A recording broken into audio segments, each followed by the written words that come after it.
Una sa lahat, sa pulsa video, dalawang lasing na sakay ng motorsiklo sumalpok sa poste sa Taguig. Isang patay. Ito pang isang aksidente. Truck, nagdire-diretso hanggang sa nahulog sa bangin. Kamusta kaya ang apat na sakyan? Ang buong detalye ng mga disgrasyang yan, abangan. Magandang gabi, Pilipinas, sa Frontline Tonight.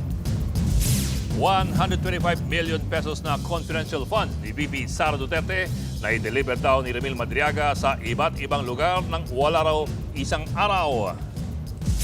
Akusasyon ni Madriaga, dating Pangulong Duterte, pinalak daw na ipapatay sina Pangulong Bongbong Marcos at dating Senador Antonio Trillanes. 26 na kongresistang nadadawit sa mga anomalya sa infrastructure projects, sinilip ng Ombudsman sa ang kanilang salin. Lagpas 30 pesos kada litro ang binaba sa presyo ng diesel ngayong araw. Pinagsama yan na rollback at fuel subsidy. US President Donald Trump dumipensa matapos batikusin ng AI-generated photo na ala Jesucristo. At sa pabaong Pampa-Good Night, American family magkakasamang nag-hike sa pinakamataas sa bundok sa buong bansa, ang Mount Apo.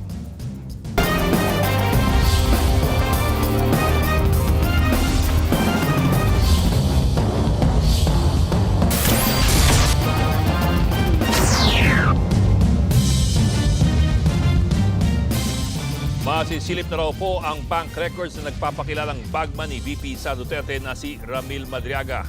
Kasunod yan ang siniwalat niya na may dummy accounts daw siya para umano sa laundering at intelligence operations ni dating Pangulong Duterte. Nasa frontline ng balitang yan, Myra Enriquez.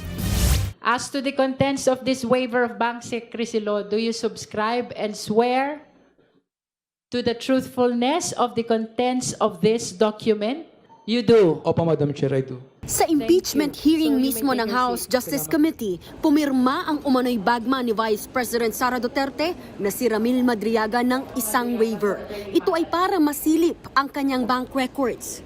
Dito masisiyasat kung totoo nga ba ang isiniwalat ni Madriaga sa kanyang affidavit na nag-transfer siya umano ng milyones na pera sa ilang bank accounts para kay dating Pangulong Rodrigo Duterte. Despite only earning 100,000 pesos or to 150,000 pesos from my services to PRRD, millions of pesos went through bank accounts opened for me by close associates of PRRD. I admit that during PRRD's term as president, I served as a dummy for the transfer of large amount of money. Kung saan yan ginamit, giit ni Madriaga, These were opened by people close to PRRD who informed me that money will be transferred to these accounts for intelligence operation and for laundering. minsan na rin daw siyang tinawagan noon ni Digong para sa pag-withdraw at paghatid umano ng pera sa Malacanang. I distinctly remember that PRRD directed me on 3 separate occasions to pick up 100 million from a bank inside the mall in Lubao, Pampanga, which were all delivered to Malacanang. Ibinunyag din ni Madriaga ang umano'y term sharing at planong destabilisasyon kay Pangulong Bongbong Marcos na pagkasunduan daw noon ng kampo ng mga Duterte at Marcos na bababa si PBBM sa pwesto sa 2025. BBM was able to convince PRRD to have Sara as BBM's vice president. However, they also agreed that by 2025, BBM will voluntarily step down to give way for a Sara presidency. Kinausap din umano ni dating Pangulong Duterte ang AFP sa mga posible nilang gawin sakaling hindi sumunod sa napangakuan si Pangulong Marcos. I remember that one of the plans considered was to sabotage BBM's administration by using some of BBM's own men to reveal supposed corruption issues that will serve as a precursor for an impeachment for complaint. Sa usapin naman ng 2022 campaign ni VP Sara, pinondohan daw ito ng kontrobersyal na pharmaceutical company na Pharmally. Ayon pa kay Madriaga, taong 2022 nang utusan siya ni Digong na buuin ang Initiative for Social Justice, Innovation and Progress o ISIP, na ang ibig sabihin din daw ay Inday Sara is my president. Kabilang umano sa mga nagpondo dito ang financial officer ng Pharmally na si Lin Wei Xiong.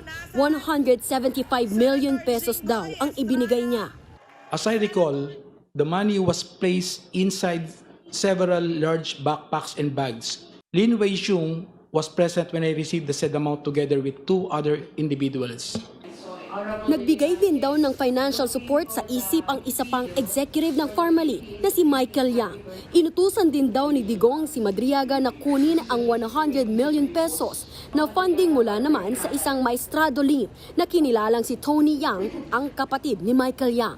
Matatandaang nasangkot ang Pharmally sa kontrobersya dahil sa maanomalya nitong kontrata sa gobyerno para sa COVID-19 medical supplies. Sa usapin naman ng confidential funds ng BICE, tila iisang tao lang daw ang nagsulat sa ilang acknowledgement receipts dahil sa pagkakapareho ng pattern ng mga letra, alignment at pirma. Base yan sa pagsusuri ng National Bureau of Investigation o NBI sa mga nasabing dokumento.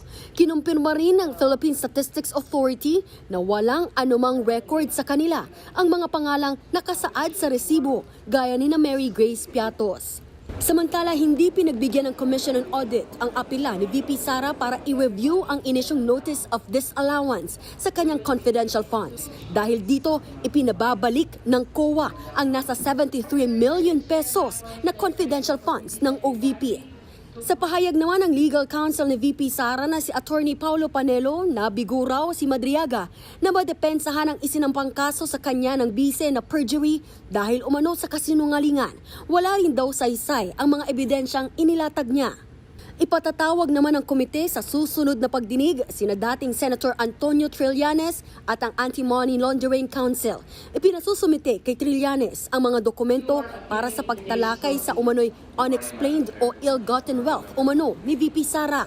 Ipadadala naman sa AMLAC ang kanilang report sa mga suspicious bank transactions ng BICE at ng asawa niyang si Attorney Man Scarpio. Nagbabalita mula sa Frontline, Marian Enriquez. News 5. 26 na kongresista na hinihinalang sangkot sa mga manumalyang infrastructure projects inimbestigahan ng Ombudsman. Ayon kay Assistant Ombudsman Migo Clavano, sinumite na sa Kamara ng Kamara ang mga SALN na mga iniimbestigang mambabatas. Ito raw ang unang batch sa mga SALN na sinumite sa kanila. Hindi muna pinangalanan ng Ombudsman ang mga mambabatas na pasok sa kanilang imbestigasyon. Pero hindi lang daw ito limitado sa controversial na flood control scandal. Sinagot ni Clavano ang mga kritikong nagsasabing tila nabaon sa limot ang imbestigasyon sa katiwalian. This is the best time to curb corruption kasi pinapag-usapan na ho natin to eh. Hindi naman nawawala po, ang investigation lang po ay ongoing, pero syempre hindi lang din namin pwedeng i-telegraph lahat ng punches natin. Dead on the spot ang isang rider matapos bumangga ang minamanayang motorsiklo sa poste ng kuryente. Ang biktima, lasing na nga, wala pang helmet. Lasing pa lang rider at dayo lang sa lugar. Tahimik at walang tao o motorista sa bahaging ito ng H Street sa North Signal Taguig kaninang alauna ng madaling araw. Hanggang sa masapul ng CCTV ang humaharurot na motorsiklong yan. Nang biglang sumalpok ito sa poste ng kuryente. Sa tindi ng impact, wasak ang unang bahagi ng motor. Tumilapon at napaupo sa kalsada ang angkas nito. Habang ang rider nakadapa sa motor at walang malay. Nakatayo naman kalaunan ang angkas at agad nilapitan ang kasama niyang rider. Agad naman dumating ang dalawang nagpapatrolyang tauhan ng barangay. Yung biktima nakalugmok na, hindi na gumagalaw. Nung pagdating ng rescue, andyan na, kasama pa lang nurse yun, tatlo sila, eh diniklara ng wala nang buhay. So hindi na nila kinuha. Hintayin na lang na dumating yung mga pulis. Wala ring suot na helmet ang rider na napagkalamang panglasing habang nagmamaneho. Kwento raw ng angkas, siya ang may-ari ng motor at pinamaneho niya lang sa katrabaho. Dayo lang din daw sa lugar ang rider kaya hindi niya kabisado ang pakurbang parte ng kalsada. Galing sila sa isang inuman dito sa aming barangay na pauwi na. Talagang lasing. Dumating pa nga yung mga kainuman nila. Puro lasing talaga sila. Dinala naman sa ospital ang angkas. Nagbabalita mula sa Frontline, Gary De Leon, News 5. Timbog ang dalawang lalaking nagbebenta ng luxury vehicle sa Taguig. Nakaalarma pa lang sasakyan sa LTO dahil sa money laundering at pogo operation. Nasa Frontline na balitang yan, Brian Castillo. Sa parking lot na ito sa isang mall sa Taguig, nakipagkita ang dalawang lalaki sa kanilang katransaksyon. Yan ay para ibenta ang kulay puting luxury vehicle. Ang hindi nila alam, entrapment operation na pala ito ng mga operatiba ng PNP Highway Patrol Group. Arestado ang dalawang nagbebenta ng sasakyan. Na-recover ang ilang papeles mula sa dalawa. Base sa investigasyon, naka-alarm sa LTO ang naturang sasakyan na ibinibenta sa isang Facebook group. Nasangkot umano sa money laundering ang MPV. Ginamit din umano ito sa POGO operations. Isang foreigner daw ang may-ari nito. More or less, dapat yan, mga nasa 1.4 yan to 1.5 million. So, ito, binibenta lang nila ng 1.2 million sa mismong social media platform. Ayon sa mga sospek, ipinabenta raw sa kanila ang sasakyan, pero hindi nila alam na naka-alarma pala ang sasakyan. Di nila pinangalanan kung sino ang nagpabenta. Ako yung naging katiwala niya dito sa Philippines. So, tinulungan ko lang i-assist yung transaction. Ako lang yung katiwala. Katiwala po dito? Nung registered owner. Pinag-assist lang po ako. Tapos po, nasa biyahe lang po ako nun. Tapos po, nagulat na lang po ako na ganun po. Sabi lang daw po, bibigyan daw po ako kahit ano daw po ng pera para din po sa pampa-opera po ng papa ko. Tinutugis naman ang isa pa nilang kasamahan. Nagbabalita mula sa frontline. Brian Castillo, News 5. Patay ang isang jeepney driver matapos ma-hit and run sa Commonwealth Avenue sa Quezon City. Ang biktima nag-aayos daw ng na-flat na gulong ng madisgrasya. Nasa frontline na balitang yan si Dave Abuel. Nakahiga na sa kalsada ang jeepney driver na yan matapos na masagasaan sa Commonwealth Avenue, Quezon City nitong madaling araw ng Lunes. Nagkalat sa daan ang mga tools ng biktima na ayon sa kanyang kinakasama, posibleng mag-aayos noon ng na-flat na gulong sa kanasagi at tuluyang nasagasaan. Nadala pa siya sa ospital pero namatay rin kalaunan. Nagtamo siya ng bali sa dibdib pati sa kanyang binti. Kinilala ang 21 anyos na biktima na si Clint Marpadrid. Sa bahaging ito ng Commonwealth Avenue nangyari ang insidente. Ayon sa mga otoridad, hindi nakunan ng mga CCTV sa lugar ang pangyayari. Kaya naman patuloy pa ang pagtukoy sa nakasagasa sa biktima. Hit and run siya, alam niyang may nabangga siya. Intentionally iniwanan niya talaga kasi andun naman, wala naman tayong hindi naman natin nabutan yung nakabangga. As of now, meron na po tayong person of interest. So hanggang doon lang po muna tayo kasi under investigation pa yun. Nanawagan naman ng mga kaanak ng lalaki sa mga posibleng nakakita sa insidente para mapabilis ang pagtukoy sa nakasagasa sa biktima. Kung may nakakita po sa insidente, ipagbigay alam nyo na po kasi kawawa po yung tao. Iniwanan na parang tuta sa kalsada. Patuloy ang pagtugis sa nakasagasa. Bukod sa reklamong pag-abandona sa biktima, posible rin siyang maharap sa reklamong reckless imprudence resulting in homicide. Nagbabalita mula sa frontline, Dave Abuel, News 5. Aabot sa 30 piso kada litro ng diesel ang tipid ng ilang driver o ilang tsuper ngayong araw. Bukod kasi sa 10 pisong fuel subsidy sa ilang gasolinahan, nagpapatupad na rin ng rollback. Nasa frontline ng balitang yan, Gerard de la Peña. Pinilahan ng mga jeepney at modern PUV ang gasoline station na ito sa Marcos Highway sa Pasig. Isa ang gasolinahang ito sa mahigit 50 kasali sa unang bugso ng fuel subsidy program na sinimula na ngayong araw. Sa ilalim ng programang ito, makakakuha ng 10 pisong diskwento sa kada litro na ipapakargang diesel o gasolina ang bawat tsuper. May limit lang na 30 liters sa kada araw na average consumption ng mga jeepney. Tiniyak naman ng LTFRB ang maayos na monitoring sa mga naikinabang sa discount. Meron pong app ang ating mga gas attendant, tapos ilalagay lang po yung pangalan ng station code number, tapos yung plate number ng sasakyan. Yung app rin magsasabi kung ilan litro pwede niyang ikarga subject to discount. 1.5 billion pesos ang budget ng pamahalaan para sa programang ito. Sa ngayon, mga jeepney, modern PUV at UV Express pa lang na may mga prangkisa ang maaaring makakuha ng diskwento. Palalawigin din ang programang ito para makasama ang iba pang uri ng transportasyon. Iba-iba naman ang opinyon ng mga tsuper sa diskwento. Importante sir kasi malaki masyadong mapupunta sa amin yung 10 pesos kada litro kasi yung 6 liters to 7 liters yung magagamit namin sa isang ikot na biyahe papuntang Cubao. Meron din naman sigurong epekto sa namin pero hindi ko masyadong maramdaman. Kasi, parang kulang pa rin po? Kulang po. Kulang po. So sa 10 litro na lang tayo, magkano lang yun? Sa 10 piso? 100 pesos lang ang nabawas sa akin. Kasabay pa ng fuel subsidy ang malakihang rollback sa petrolyo. Aabot sa 23 pesos kada litro ang tapyas ng ilang kumpanya sa kada litro ng diesel. Hanggang 6 pesos and 50 centavos naman ang rollback sa gasolina. Bukas naman sisimula ng service contracting program ng pamahalaan kung saan babayaran ang kada kilometrong biyahe ng bawat jeepney, modern PUV, bus at UV Express. Babayaran ng pamahalaan ng mga tsuper para makapagbigay sila ng 20% discount sa pasahe. Siguro mga ilang routes pa lang yan. Siguro mga, if I'm not mistaken, 40 plus routes nationwide, not only in NCR. So as soon as the transport operators are ready, mag-online registration lang po yan, then we will roll them out one by one. Isa ang grupong Pasang Mazda sa mga unang nagpasa ng aplikasyon para rito. Ang isasali nila sa kanilang hanay, 7 ruta kung saan kasama ang 65 units ng mga modern PUV. Ito yung malaking tulong sa aming hanay, sa aking pag-aaral.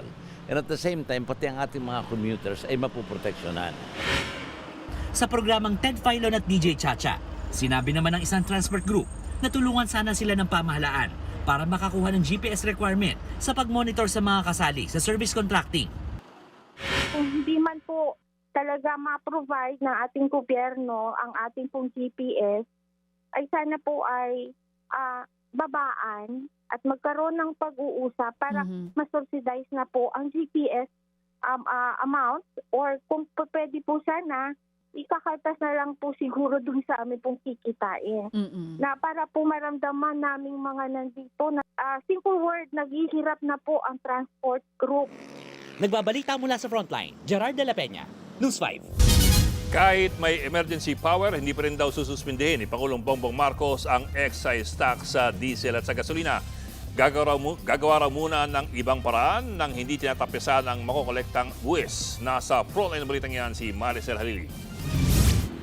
Mukhang malabo pang mangyari ang ipinapanawagan ng marami na suspensyon sa excise tax ng diesel at gasolina sa ngayon. Sabi ng Department of Finance, hindi ito kasama sa rekomendasyon ng Development Budget Coordination Committee o DBCC kay Pangulong Bongbong Marcos. Lumalabas kasi na 85% ng gumagamit ng diesel at 50% ng gumagamit ng gasolina ay mga pinakamayayamang tao sa Pilipinas. Pinakamalaking nagbabayad ng tax nito ay yung pinakamayaman. So kung tanggalin natin to, sabihin natin 50 billion pesos. So meron tayong 50 billion na hindi maibibigay na tulong sa mga vulnerable at middle income classes. Yun po ang implikasyon nito. Mas makikinabang daw ang mga pinakaapektadong sektor sa fuel subsidy, gaya ng 10% diskwento sa bibilhing diesel ng public utility vehicles. Bukod dito, tinatayang 6 na piso lang kada litro ang mababawas sa langis kapag tinapyas ang excise tax. Hindi raw ito tulad ng liquefied petroleum gas o LPG at kerosene na karamihan ng gumagamit ay mahihirap. Kaya nga ito agad ang tinanggalan ng excise tax ng Pangulo. Sa taya ng DOF, nasa 4.1 billion pesos ang mawawalang revenue o kita sa gobyerno dahil sa suspensyon ng buwis para rito. Pero kaya raw ng gobyerno na mawala ang pondong ito. Ang mas mahirap daw na mapagbigyan ang pagsuspinde sa value-added tax ng langis. Nasa 120 billion pesos daw kasi ang mawawala sa kita ng gobyerno kung VAT ang tatanggalin hanggang Disyembre. So kapag sinuspend po natin VAT, ang ibig sabihin po meron po mga revenue losses at baka nga po may mga certain programs ng gobyerno na hindi po mapondohan. Sa ngayon, bahagyang kumalma ang merkado dahil sa ipinatupad na rollback sa langis ngayong araw. Yun nga lang, hindi sigurado kung hanggang kailan ito. So, will it continue? I cannot tell you because it depends on the tweet of President Trump. Kung ano yung sasabihin niya, it has an effect. Unfortunately, it has an effect on the trading prices, di ba? Nagbabalita mula sa Frontline, Maricel Halili, News 5.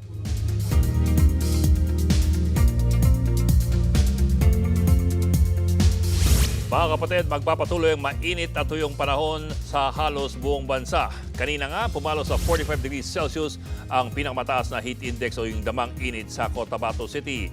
Mapanganib po ang ganyang init kaya't iwasan po ang pagpilad sa araw.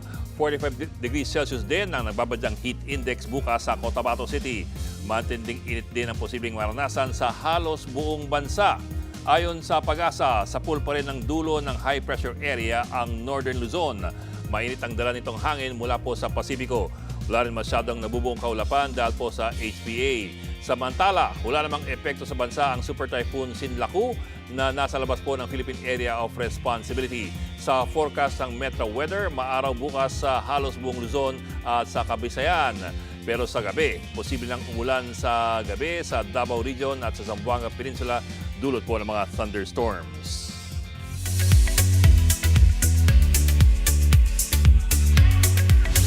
Showbiz tonight na tayo.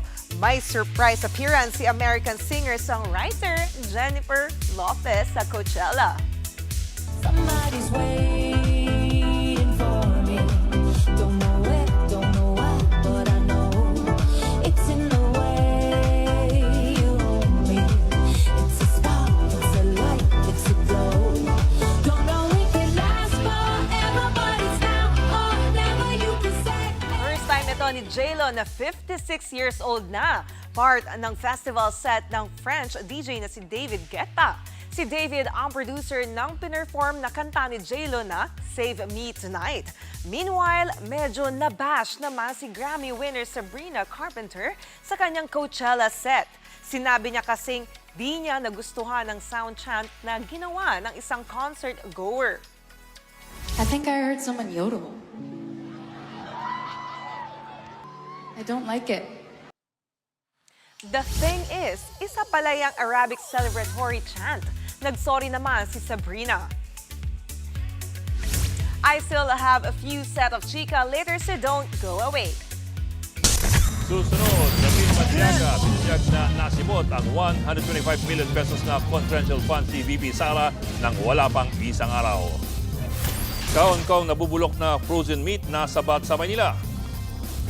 At ang trailer ng upcoming Kapatid series na A Secret in Track inilabas na. Magbabalik pang Frontline Tonight.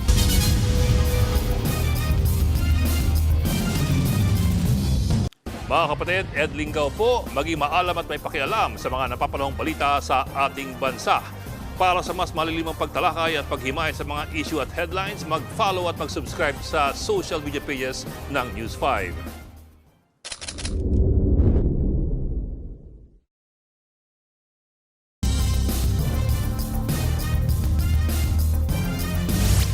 Sa pagharap kanina sa kamera ng umunoy bagman ni VP Sara Duterte na si Ramil Madriaga, umiyak siya ng basahin ng kanyang salaysay. Dinetalye niya kung paano daw niya nakilala ang bise at ang umunoy pagkaubos ng 125 million pesos na confidential funds nang wala pang isang araw. Nasa frontline na balitang yan si Manan Enriquez. On the same day, I posted the screenshot of our video conference on my Facebook account with the caption just telling her I cannot vote intelligently without her name on the ballot. Neither can go out and vote wisely unless the name Inday Sara Duterte Carpio appears as a candidate in the 2022 presidential race. Would you like to say something about why you are crying on this part of the affidavit? Hindi naman, malungkot lang po. Malungkot. Okay, please proceed. Naiyak si Ramil Madriaga habang binabasa ang kanyang supplemental affidavit sa pagdinig ng House Justice Committee sa impeachment complaints laban kay Vice President Sara Duterte. Si Madriaga ang nagpakilalang bagman daw ng bise. Ipinasapi na siya ng komite dahil sa dating pahayag na naghatid umano siya ng malaking halaga ng pera sa iba't ibang individual alinsunod sa utos ni VP Sara. Nanindigan si Madriaga na nagsisinungaling ang bise sa inihaing reklamong perjury laban sa kanya. Wala raw katotohanan ang sinabi ni VP Sara na hindi sila magkakilala. Wala po daw kayong relasyong personal at wala po kayong relasyong professional. Ano po yung totoo sa bagay po na ito? Do you deny this particular general statement of the Vice President? Hindi po totoo yun, Madam Chair. Ano po yung pinakabatayan po ninyo para masabi na hindi po totoo ang sinasabi ng pangalawang Pangulo? Marami pong makakapagpapatunay na mga opisyal sa gobyerno at mga kasama namin sa isip na mayroon kaming mga naging pagpupulong. Bukod pa po dito, mga meeting po sa, lalo na nung eleksyon, na halos kasama ko siya 24 hours minsan overnight pa sa isang resort. Kasama ko po din ang mga PSG. Kaya kilala po niya ako at kilala ko rin po siya. Una raw nakilala ni Madriaga si dating Pangulong Rodrigo Duterte sa pamamagitan ni dating National Security Advisor at Congressman Roy Logoles. Nang maging Pangulo si Digong, naging parte raw siya ng NSC. Direkta rin siyang empleyado ng dating Pangulo kung saan sumasahod siya ng 100 hanggang 150,000 pesos kada buwan. Ayon kay Madriaga, 2018 nang ipakilala sa kanya ng dating Pangulo si VP Sara kung saan pinag-usapan ang muling pagtakbo noon ng bise bilang mayor ng Davao City. During this meeting, PRRD introduced me to Sara and told me, Ram, ikaw na bahala kay Inday. Since then, I've frequently met and discussed with VP Sara, then Mayor Sara, regarding various matters. However, she gave me strict instructions that all conversations should be done as much as possible by call and minimize text messages. Ayon kay Madriaga, si VP Sara ang paboritong anak ng dating Pangulo. PRD wanted VP Sara in politics instead of Paulo Duterte Pulong and Sebastian Duterte Baste, who he characterized as baliw and bading, respectively. Binigyan daw si Madriaga ng 25 million pesos ng dating Pangulo para mamili ng mga motorsiklo na magagamit ng bise. Akala ko wala siyang pera. Madami po. Marami siyang pera. Opo. Inutusan si Madriaga ng mag-ama para bumuo ng grupo na susuporta sa kandidatura noon ni VP Sara bilang Pangulo sa 2022 elections. Dito nabuo ang isip o Inday Sara is my president. Bilang patunay, pinakita pa ni Madriaga sa kamera ang mga litrato ng grupo sa pag-iikot sa bansa, kabilang ang virtual meetings kasama ang bise. Sa isa sa mga online meeting, kita pa raw ang regalong painting ni Madriaga sa background ni VP Sara. May video rin kung saan may hawak na bandila si VP Sara at tinawag na Sir Ram si Madriaga. Ito po yung pagdating ni VP Sara sa Matnog. Nandun po ako sa loob ng sasakyan ko sa Land Cruiser. Tapos hinahanap niya po ako dahil wala po ako eh. Sino po yung Sir Ram na tinatawag niya? Ako po, Your Honor. Ako po, Madam Chair. Ayun po. May pa-video greeting din daw si VP Sara noong birthday ni Madriaga. Happy birthday, Sir Ram. I wish you good health and happiness. Ayon kay Madriaga, nakumbinsi ni Pangulong Bongbong Marcos at Senator Amy si dating Pangulong Duterte na tumakbo na lang na vice-presidente si VP Sara noong 2022. Nang manalong bise, inimbitahan pa nga raw ni VP Sara si Madriaga na dumalo sa kanyang inaugurasyon sa Davao City. Si Madriaga rin daw ang tumulong bumuo ng Vice Presidential Security and Protection Group o VPSPG.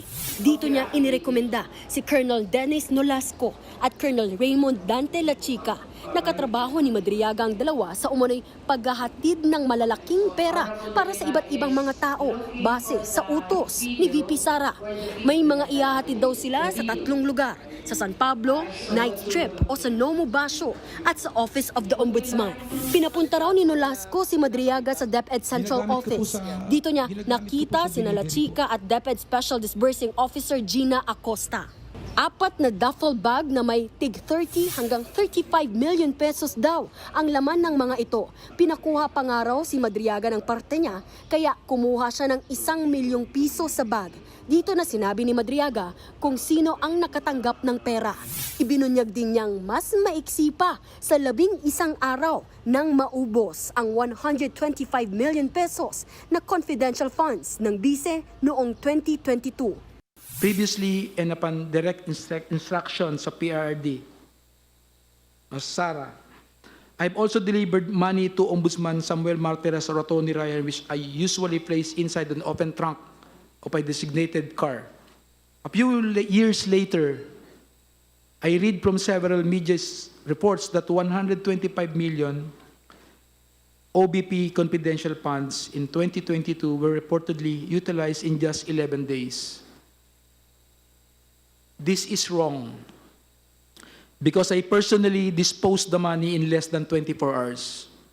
Hindi dumalo si VP Sara sa pagdinig at hindi rin naman siya required pumunta. Ayon kay Chairperson Jervy Luistro, 4 na petisyon na ang inihain para ipatigil ang impeachment proceedings. Nilinaw din niyang hindi inaagaw ng Kamara ang kapangyarihan ng Senado kung guilty o hindi guilty ang opisyal. Clarificatory hearing lamang ang pagdinig nila habang ang Senado ang maglilitis. Nagbabalita mula sa Frontline, Marian Enriquez. News 5. Inutusan daw ni dating Pangulong Duterte ang umunoy bagman ni VP sa Duterte na si Ramil Madriaga na isabotahe si dating Senador Antonio Trillanes. Sinabi po yan ni Madriaga sa pagdinig ng House Committee on Justice sa impeachment complaint ng Bise. Pinapabantay din sa kanya ni Duterte ang mga galaw ni Trillanes. Pero maingat daw dito si Duterte dahil sa support at contact ng dating senador sa sandatahang lakas. PRD specifically instructed me to monitor, operate, and sabotage former Senator Trillanes. PRD was apprehensive in ordering the assassination of Senator Trillanes because of the latter's support and contact in the armed forces of the Philippines. Samantala, dinawit din ni Madriaga ang asawa ni VP sa Duterte na si Attorney Mans Carpio sa kanyang affidavit.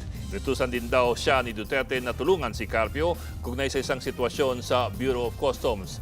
Kalaunan ay napag-alaman daw ni Madriaga na para pala ito sa pag-release ng magnetic lifters na may laman daw ng malalaking halaga ng shabu. Wala pa namang komento dito si Carpio.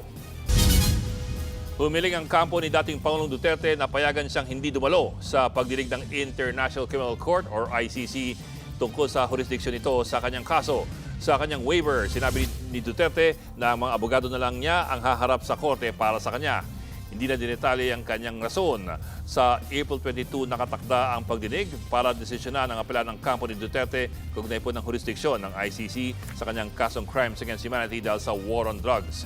Matatandang pinagtibay noong nakaraang taon ng ICC Pretrial Chamber na may jurisdiksyon ang naturang korte sa kaso ni Duterte.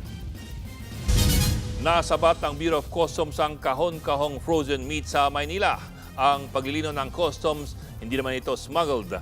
Ang problema, nabubulok na ang karne ng madiskubre. Nasa frontline ng balitang yan, Mon Gualvez.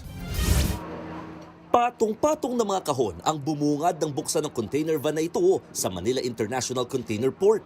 Agad umalingasaw ang masangsang na amoy, lalo't laman ito ang samot-saring frozen meat products na pawang nabubulok na.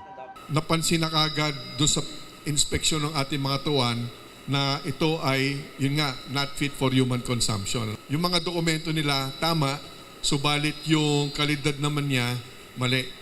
Kahit hindi ito uubrang, payagan natin na lumabas pa ng palengke. Baka magkaroon ng sakit yung ating mga kababayan na kakain ito.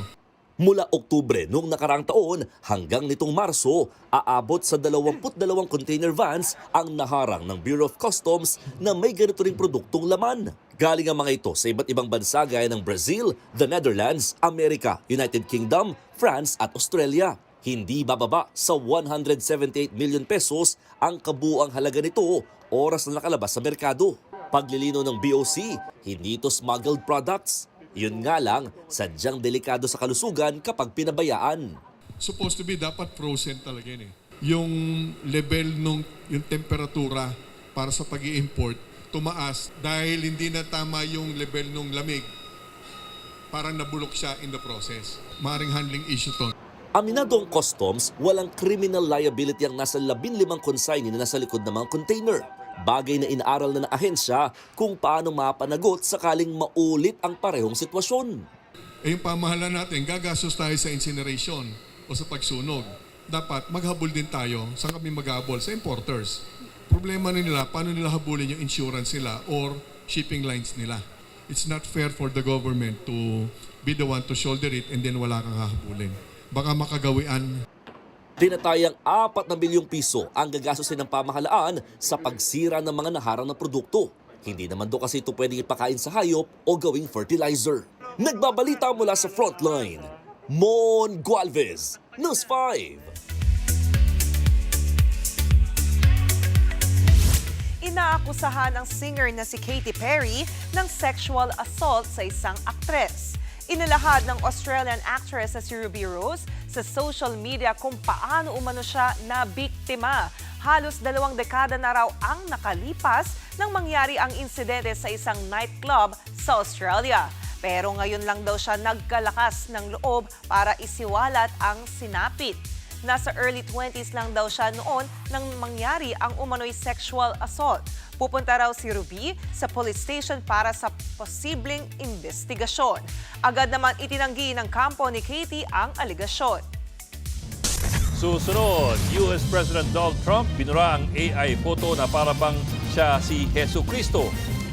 At ang symphonic concert para sa musika ng hit animated films ng Studio Ghibli itatanghal sa bansa. Tutok lang mga kapatid dito sa Frontline Tonight.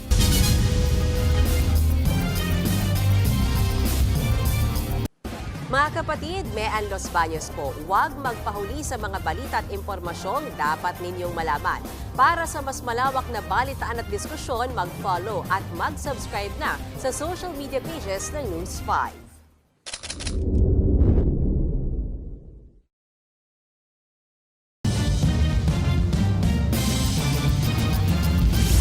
Aksidente sa Cebu City, patay ang isang estudyante habang kritikal ang isa pa.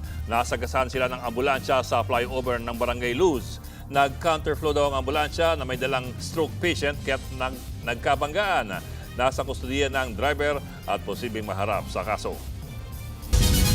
4 na araw nang nasusunog ang Nabotas Landfill. Sumiklab muli ang patsi-patsing apoy sa paligid po ng landfill. Nagsagawa ng soil coverage operation ng Bureau of Fire Protection dahil hindi na kayang maapula ang sunog gamit ang simpleng misting o pagbobomba ng tubig. Problemado naman ng Nabotas LGU kung anong gagawin sa landfill na may higit 40 hektarya. Hindi pero kasi nakikipag-usap ang dating operator nito na may kapabayaan umano sa pagsasara ng tambakan. Opo, nung pagkatapos nila mag-operate, pagkatapos pagkakitaan yun, iniwan na lang po nila. Ang dahilan nila dahil may dispute sa possession ng lupa. So kung sino yung nag-operate at may hawak ng ECC, kailangan mo tapusin yung obligasyon mo. 4 ang sugatan matapos mahulog ang sinasakyan nilang delivery truck sa Bangin sa Baguio City. Nakunan pa sa CCTV ang pambaga ng truck sa isang harang bago nahulog sa canopy ng sidewalk. Ayon sa driver ng truck, galing daw sila ng Caloocan at magde-deliver ng construction materials. Nawalan daw ng kontrol sa pagmamaneho ang driver hanggang sa nahulog sa bangin. Nagpapagaling pa sa ospital ang mga sugatan. Sa Banawe, Ifugao, motorsiklo naman ang nahulog sa bangin. Base sa investigasyon, lasing ang rider at ang kanyang angkas nang bumiyahe sila mula Lagawe papuntang Mount Police. Wala ring ilaw sa kalsada nang mangyari ang aksidente. Dinala sila sa ospital pero binawian ng buhay ang backrider. Sugatan naman ng rider.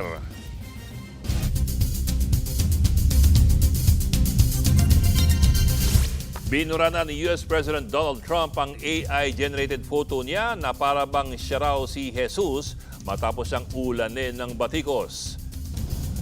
Naka-robe pa si Trump at may liwanag ang mga kamay. Statue of Liberty ang background na may flag ng Amerika, fighter jets at eagle. Meron pang babaeng nagdarasal. Hindi natuwa dyan ang ilang Katoliko. Blasphemy raw o kalapastanganan ito sa relihiyon. Binura tuloy yan ni Trump. Pero giit niya, hindi raw si Jesus ang kanyang ginagaya. It's supposed to be me as a doctor making people better. And I do make people better. I make people a lot better. Abangan, American family na nagbakasyon sa Pilipinas, sabay-sabay na naabot ang tuktok ng Mount Apo. At ang mga intense na eksena na dapat abangan sa Secret in Prague ipinasilip sa full trailer. Tuloy-tuloy ang balitaan dito sa Frontline Tonight.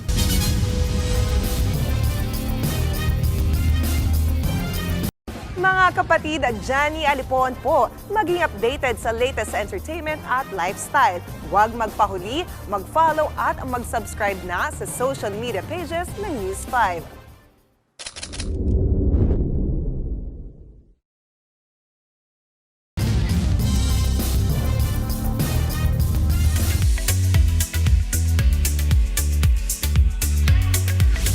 Isa ka ba sa mga pinalaki at pinapasaya hanggang ngayon ng Studio Ghibli Films? Meron yan orchestral concert dito sa Pilipinas. Yan ang The Symphonic World of Studio Ghibli. Ilan sa mga tutugtugin dyan ang original scores from Ghibli classics na Spirited Away, My Neighbor Totoro, Kiki's Delivery Service at Howl's Moving Castle. Idadaos yan na mula July 31 to August 2 sa The Theater at Soler. Sa April 24 to 27 ang pre-sale ng ticket ranging from 1,999 to 6,999 pesos. Speaking of Studio Ghibli, ipapalabas din sa ilang SM cinemas from April 15 to 21 ang Spirited Away, House of Moving Castle, My Neighbor Totoro, Castle in the Sky at Ponyo. Sa mundong puno ng sikreto at panganib, posible pa kaya ang totoong pag-ibig? Ganyan ka-intense ang full trailer ng upcoming kapatid serye na A Secret in Prague. Prague is a beautiful city. If you get to know her more, you'll definitely fall in love with her. Pero kung akala ninyong alam nyo na ang kwentong ito, Pumapag-ibig pero maaksyon ang bawat eksena ni Mikoy at Chiara, played by ultimate leading man na si Enrique Gil and Gen Z queen Andrea Brillantes. Puno sila ng pangarap pero puno rin ng hamon at ambisyon. Mapapanood din ang ilan pang kapatid stars na sina Cedric Juan at Mark Ian. Sa April 27 na ang A Secret in Prague, dito lang sa Todo Max Primetime 5 ng TV5.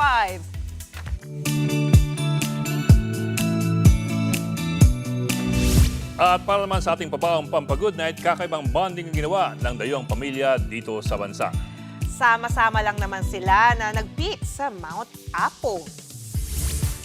Tirik ang araw at mabatong hike sa pinakamataas na bundok sa buong bansa. Pero kinaya po yan ng isang American family. Enjoy na enjoy ang daddy, mommy at 2 bagets na turista sa Pilipinas. At their own pace ang kanilang pag-akyat kaya very memorable para sa pamilya. Anong sabihin nun?